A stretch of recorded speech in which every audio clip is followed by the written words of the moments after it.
Hello, good morning! Samahan niyo po kaming mag-grocery for our 2 weeks budget. So, ayan, nakasakay na kami ng taxi. So, of course, magta-taxi kami from our house to the grocery store. It will cost us around $15 to $20. $15 kapag hindi traffic. So, and it will take us 7 minutes. Mga ganun katagal. So, yun, dalawang beses lang kami nag-grocery sa isang buwan or else isang beses lang kapag maganda yung panahon, dalawa. So, dyan kami mag-grocery sa Dominion. Dominion yung pangalan ng grocery store. So, ayan. Meron na dito mga Christmas ornaments sa labas. So, yan, kukuha lang kami ng cart. At, mind you guys, we are on a tight budget kasi nga napapansin ko na pamahal ng pamahal yung mga or palaki ng palaki yung budget namin for grocery kasi nga pamahal ng pamahal din naman pala yung mga fresh produce at mga meat kasi nga nasa winter season na tayo, so most of the land here is nag-freeze na, so harvested na yung mga crops. Look at this carrots. Hindi na siya fresh. Kaya medyo ano na siya. Lanta na. Itong cabbage na to, I don't know. Cabbage ba yan siya? Violet ang color.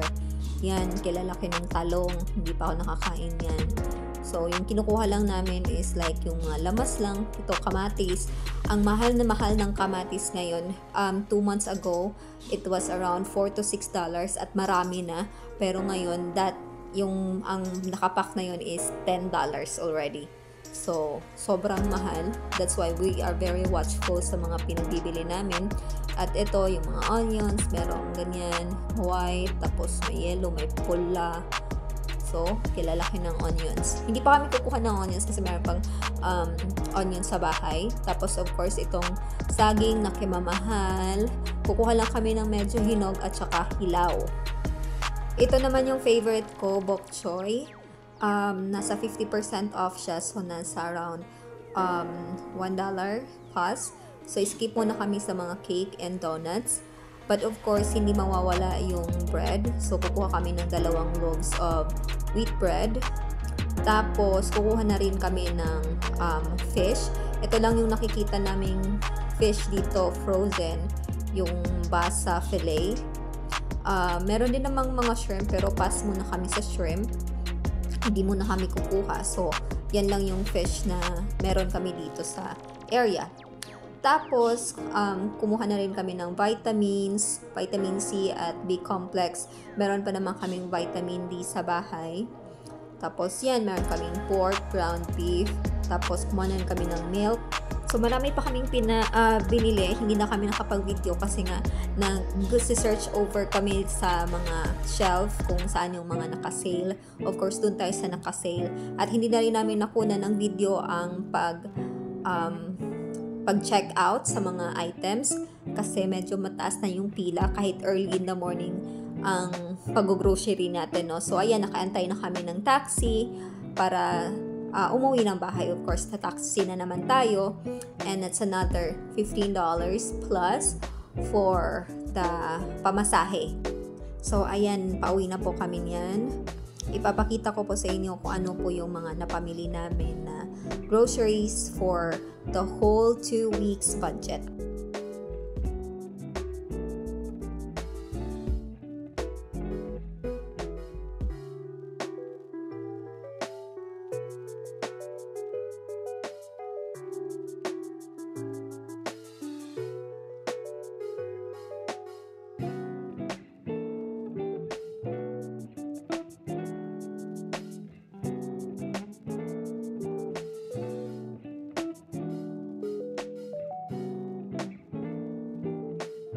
So, ayan na po lahat ang mga napamili namin. Merong gulay, luya, table salt, itlog, pork, isda, tapos yan yung frozen vegetable, oat milk, may peanut din tayo for snack, tapos, what do you call this? Yogurt, toyo, oil. Then, bread, banana, kamatis, liver ng manok, then ground beef, at saka chicken, tapos may mais, vitamins, at of course yung sardinas. So, yan lang po lahat, and papagkakasyahin na po namin yan for the whole 2 weeks. So, ayun po, tapos na kami nakapag-groceries after 2 hours ng libot-libot sa groceryhan. Kasi nga, naghanap din kami ng mga deals, ng mga naka-sale, you know, para makatipid. Yung grocery namin for this week, $211. Usually, yung budget namin sa grocery is nasa $150 per kinsena. Kasali na doon ang taxi. Yung taxi namin is usually nasa $35. Kung traffic naman, usually nasa almost $40 na siya. So, less ng taxi, yung grocery namin dapat nasa $110 lang siya per kinsena. But ngayon, umabot siya ng $211 kasi meron kaming pinamili na extra. Kasama na doon yung mga vitamins namin. Vitamins ko, vitamins D, Dondot. So, napamahal siya ng around $70. So, unlike sa big cities, doon sa mainland, maraming option ng mga grocery stores, maraming option sa pagkain. Dito kasi sa amin, medyo konti lang, tapos medyo mahal siya, for me lang ha, medyo mahal siya at yung proportion is hindi ganun karami compare dito. Kasi nga, ita-transport pa yung mga goods papunta dito sa isla. And then, yun na, accessible yung mga pagkain doon. Dito, meron namang malapit na drugstore. So, kapag naubusan kami ng pagkain, hindi na budget all throughout the 15 days, bibili kami ng bread at saka egg at saka milk. So, yun na yung magiging food namin for the remaining days na naubusan na kami ng pagkain before kami makapag-groceries ulit.